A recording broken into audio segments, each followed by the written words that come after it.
What's up, y'all? This is going to be a quick video. We're going to be talking about the basics of trading and how trading works. By the end of this video, you're going to know how trading works. You're going to know how candles work. You're going to know how to create buy and sell orders. You're going to know how to set limit orders. You're going to know what paper trading is and how to set up your paper trading account. And you're going to know how much you need to get started. But before we get into that, if you like content like this, please don't forget to smash the like button, subscribe button, and notification bell. Alright, y'all, this is the TradingView website. This is where most day traders go to get their chart information. Also, you can set up your paper trading account here. First thing you want to do is register an account with TradingView. They do have a premium version, but you just need the free version. So go ahead and register your account. And then after you register an account, you can come to any of these charts right here and click it. And then you want to click full chart. If you come to this window right here, you can change what you're looking at. Because it's Saturday and it's the weekend and the regular markets are closed, we're going to be looking at crypto today. So I'm going to show you how it works. Now right here you see it says all stocks, funds, futures, forex, and crypto, and all of these different categories. Normally when I trade, I go to futures, and if I was looking for gold, I would type in gold, and it will bring up all the gold contracts for futures. But since today we're on crypto because this is the only market that's open, we're going to start with crypto, and we're just going to go to BTC, which is Bitcoin. So because it's Saturday and the markets are open, you can see the prices moving right here. I'm just going to give you guys a basic overview of how TradingView works. When you're on this chart, they have the different time frames right here. We're going to go over these time frames in a second. But right now we're on the 1 minute time frame. So this is showing me the price movement within 1 minute. If you look at this timer right here, it counts down and lets you know how many seconds is left in the current time frame. Right now we got 11 seconds left in this time frame. So by the time this ends, this candle is going to stop and it's going to form a new candle, and we can see how candles work. Okay, a new candle formed here at the end of the body of this candle, and we'll see what it does. Now as long as price goes down, this candle will extend red as long as the price goes down. You see it just went down a little bit more and it formed this red body. But if the price goes up, it's going to leave a wick. So if you see on this candle, there's this wick right here. That means that the price went up here and it came back here before it closed out and went to the next candle. So we're going to let this candle form and see what happens. Okay, so what happened on this candle is the price started here where it ended on this candle and it came all the way down here. And this wick right here shows you the limit of where the price went down to. But then buyers bought the price back up to here, and then when it closed right here, and then it started this candle, which is now going up. And because it's going up, the price is green. However, if it came back to this line where it started and it started going down, it would turn red. So that's the difference between red and green candles. When the price goes up, the candles turn green. When the price goes down, the candles turn red. When you look in the candlestick, just remember that a green candlestick means that the price closed above where it opened at. When you see a red candlestick, it means that the price closed below where it opened at. Most candlesticks have two parts. In most cases, there'll be a body of the candle, which is this big solid part, and then there'll be this wick. The wick just shows you where price went and then retracted from in the time frame that you're looking at. So in this example, the price opened at this price, it came up here, it came back down here and left this wick, and then it came down here and closed at this bottom, leaving a big red candle with a wick at the top. In this green candle, the price came down here, created this wick, and then came back up and closed above where it opened at right here and formed the top of this candle before opening up and creating this next candle. In our example, we're on the 1 minute time frame, so this is just an example of how price moved during this 1 minute. So if you look up here, these are all your time frames. So you can switch this. Now when I switch it to the 5 minute time frame, you'll notice that this timer is a little bit longer because it's counting down from 5 minutes. Each one of these candles represents 5 minutes. In this example right here, this is showing me that the price opened here, and within 5 minutes, the price came up here and created this wick and then came down here where it's currently at and is forming as we speak. The same goes for all the other time frames. This was the 5 minute. This is the 15 minute time frame. This is the 30 minute time frame. This is the hour time frame. This is the 4 hour time frame. This is the daily time frame. No matter what time frame you're on, the candle still has the same components. It still has the body and it still has the wick. This right here is just a representation of the price over the course of a month. Over this month, the price went up here, formed this wick, came down all the way down here, and then it bounced back up, leaving this wick, and it's currently sitting right here, and this is the candle that is forming for the month. So now I'm going to show you guys how to set up paper trading so you guys can practice trading, and I'm going to also show you how to make buy orders, sell orders, how to go long, how to go short, and how to set limit orders. First thing you want to do is set up your paper trading account, and if you have a live account, you can also set it up this way too. So on TradingView, you'll go to trade, and it'll bring up all these brokers. So if you want to have a live account attached to TradingView, you would just come in here, whichever broker you use, you would click that broker and log in through here. But since we're just paper trading, we come over to this paper trading option, and this is how you set up your paper trading.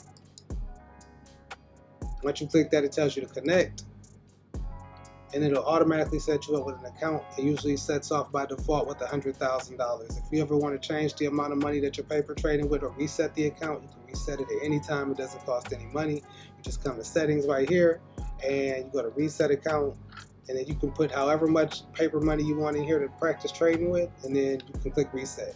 After your paper trading is set up, you can come back here and click trade again, and it should open up this buy and sell window right here. This is how we buy and sell regardless to whether you're trading futures, stocks. It doesn't matter. This is where all the buying and selling happens. If you want to go long on a trade, meaning you're expecting price to go up, you want to click this buy option.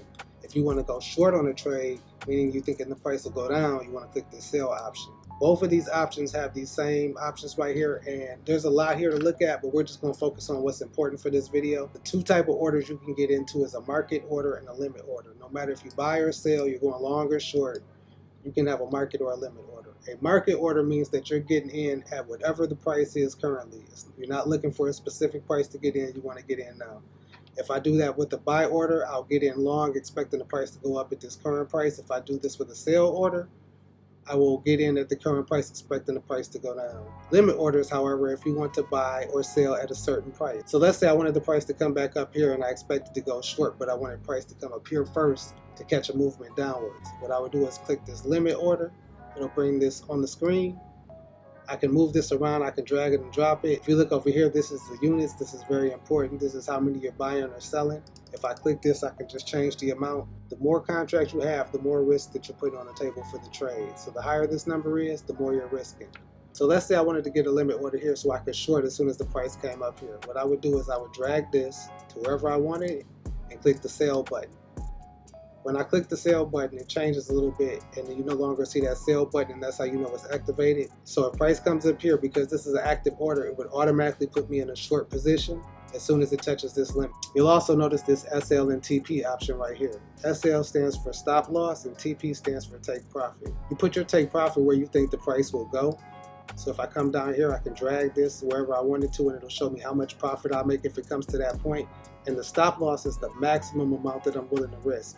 So if I want to drag this up right here, it's showing me how much I'm risking per trade. If the price comes back and hits this stop loss, it'll take me out the trade, and this will be the loss that I'll get. However, if it hit my limit order and came back down here and hit my take profit, this place right here, I would make $235 from this trade. Again, because this is a short trade and I'd be expecting the price to go down, the lower price movement after taking my position here will cause me to make a profit. Any price movement above this would be considered a loss, and my stop loss, wherever this is set, will be the maximum that I can lose per trade.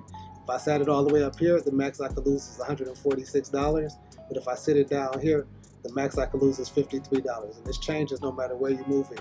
After you've moved your take profit or stop loss, make sure to click confirm. If you ever move it on accident, you can click discard and it'll erase that. But if you got everything where you want it to be and you want to confirm it, just move it like this and the confirm button will come up and you confirm it when everything is where you want it to be. Now in this scenario, if the price came up here and hit this limit order, I would be in the trade for a short, and I would be waiting for it to come down here where it would automatically take me out the order if I made the profit, or if the price reversed and went against me and came up here, it would take me out the trade automatically at this point where the price is $77.49, and that would be my maximum loss. This works the same way. If I want to go long, I would just click the buy option and make sure a limit was selected. I will put the limit order where I want it. If I expected the price to come down and bounce up and go up, I would put my limit order where I wanted it to be. I would click buy to confirm it, and then I would move my stop loss here if that's the maximum that I wanted to risk for the trade, and I would put my take profit wherever I thought the price was going, and then I would click confirm. Now in this specific example, if the price came down here, it would hit this order, and if it came down past this stop loss, I would be stopped out, and if it came back and hit my take profit, I would make a profit of $135. So right now, since we're on paper money, I'm just going to take a quick random trade to show you guys what it looks like when you actually get in a trade. So I'm going to put it on market order, and we're just going to buy it at whatever price it's at. I'm going to go long, meaning I expect the price to go up because I have a buy order, and we're going to go ahead and do it now and see what happens. So I bought 1 unit of this, and the price is currently below where I bought it at. Because the price is below where I bought it at, I currently have a negative balance. It's always going to show you how much you're making or losing right here. I'm going to place a stop loss on this just so you guys can see how it works. and place my stop loss here. I'm going to put a take profit right here. We're going to see how this plays out.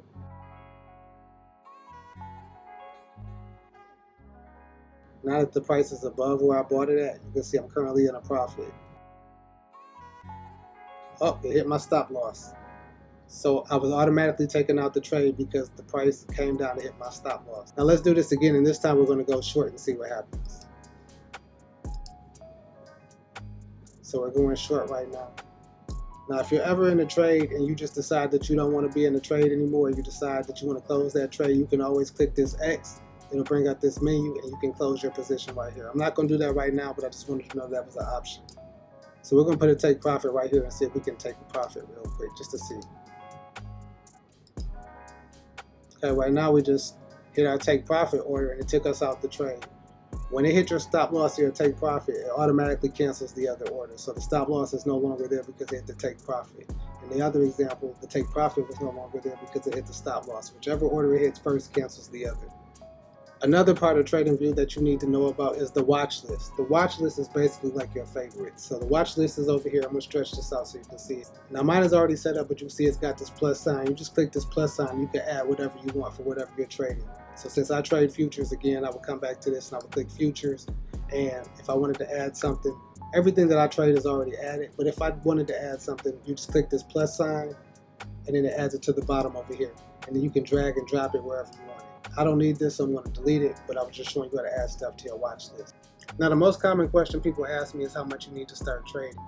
And I think people think that you need a lot more than you do. You can really start a live account with $500, but another option people use is prop firms. Now, prop firms are companies that are built to let you trade their money. They basically work is they give you an evaluation, they give you a profit target. If you can hit that target without hitting their maximum loss limit, then they'll graduate you to a funded account. You pretty much trade their money in their rules and they give you a split of what you make. So usually it's something like an 80-20 or a 90-10 split, meaning that if it's a 90-10 split for every $100 that you earn, you can take 90. Now they got specific rules depending on which prop firm you go to, and each one is different. The ones that I've dealt with in the past were Lucid and Funded Next, which are both decent prop firms. I like them most because they don't have a monthly bill. Some of the more popular prop firms like Top Step, Apex, and shit like that, they got monthly bills, and I just can't justify paying a monthly bill when there's an option without one. All right, I'm over here on Lucid Trading's website. I'm gonna give you guys just a quick look at it so you can see what's going on with the prop firm accounts and how they work. So prop firms usually come in different size accounts. You can see they got a 25K, a 50K pro account, a 100K pro account, 150K pro account. They tell you that you're trading these big amounts of money, but really the prop firm accounts are really only as big as your maximum loss limit, because if you lose the maximum loss, then you lose the account. The good thing about prop firms is they're not expensive. So like in this case, these are $84 for a 25K account. That means your maximum exposure and the most you could lose is $84, the cost of this account. I usually get these flex plans, so I'm gonna show you just the ins and outs of those real quick because they're the ones that I use. They're actually a little bit cheaper. You can see these are $70. So let's do the 25K for example. I'm gonna show you how this works. The 25K account is $70. It's a one-time payment. So they have a reset fee if you were to breach your account, meaning that you blew your account. You could reset it for a little cheaper than buying a new one. But the profit target for this account is $1,250. That means that in the evaluation phase, you have to make $1,250 without losing this maximum loss limit of $1,000. They got a 50% consistency rule, meaning that no one day can be higher than 50% of your overall profit. They let you trade a maximum size of 2 minis or 20 micros. These are the rules for the evaluation period, but if you click here, you can see the rules for the funded account. They have a maximum loss limit of 1,000. There's no consistency rule. It shows you your max size and the minimum days of profit. Right here it says 5 days of 100. That means you need at least 5 profitable days of $100 to get your payment. Prop firms are a good alternative to like when you don't have a lot of money to start or you don't want to risk a lot, because it minimizes your exposure and it lets you trade a lot more with a little bit of money. It's a good way to get some real money for your live account. You should not treat prop firms like it's the way that you're going to make money in trading. It's just a short-term way to get a lot of money fast to start up your live account. You should treat it like that. Get your money from the prop firms and take it to a live account, because when you get your live account, you don't have to deal with any of the rules that the prop firms give you. Now, the two most important things you need to know about trading is that you should never trade unless you have a strategy, and that your strategy should have a good risk-to-reward ratio. A good risk to reward ratio is what separates a profitable trader from a trader that loses money. You got to make sure every time you get into a trade that you're getting into a trade with a strategy. If you don't know why you're getting into a trade, you should not be getting into a trade. If you don't have a strategy, you need to find a strategy that's profitable and that works for you. I don't think there's no one-size-fits-all strategy for anybody. I got a strategy that works for me. A few days ago, I posted about the strategy that I use. You don't have to use the strategy that I used. You can use the one that works best for you, but you should have a strategy no matter what. Now, if you do want to know about the strategy I use, you can check my videos. I posted about a week ago. It's the strategy that I use to help me get profitable, and I really don't do any other trades with that. So I stick to my trading plan every day. But if you already have a strategy that works for you, that works too. You just need to stick to whatever strategy is already working for you, and you need to make sure you're not changing it up. I think the reason why most people are not profitable traders is because they don't stick to a strategy, or if they do, it's called strategy hopping, meaning they'll try one strategy for a little while, then they'll switch to another strategy. For me, it works better just to use the same strategy over and over again, because each strategy has a win rate. So when you start switching it up and mixing strategies, you start skewing that win rate. So if your strategy has a good win rate and it works and sometimes it doesn't, it's okay, because every strategy is not going to win every time. I don't think there's any strategy that wins 100% of the time, but if your strategy has a good win rate and a good risk to reward ratio, you can be a profitable trader. I hope y'all found this video helpful and help maybe answer a few questions you had about trading and how trading works. If you want to join the Discord, I'm going to put a link to it in the description below. It's a lot of new traders joining every day. I want to thank you guys for watching. Please don't forget to like and subscribe. I'll catch y'all on the next one.